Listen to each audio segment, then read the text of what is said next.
So what do boat anchors and friction fixtures have in common? They're both designed, maybe in a good way or a bad way, to hold things in place. A few months back, I've got a video where I shot some arrows into a tire, and they all penetrated the tire, made a hole in it, but this one penetrated the least because it has a narrow ferrule, and it penetrated the tire about this much.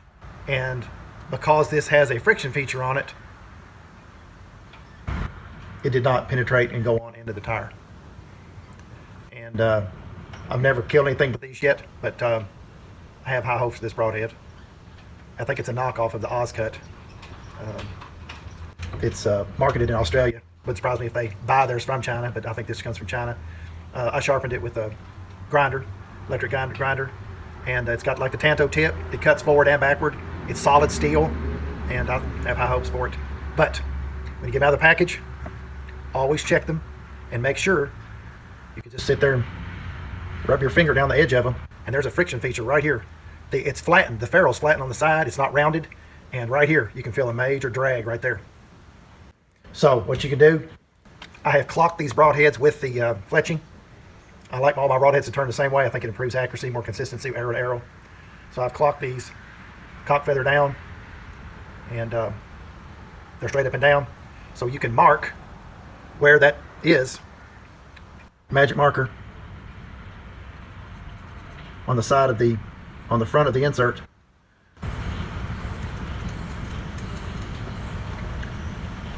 So you don't have to grind the whole insert down. Then you can take your broadhead off because you've marked the spot. And I'd use the coarse side of a sharpening stone. Look for that black mark and just simply drag it across there. And that will round off the front edge of your insert and make it less, hopefully eliminate it, but at least make it less of a friction feature. I did about a 45-degree angle.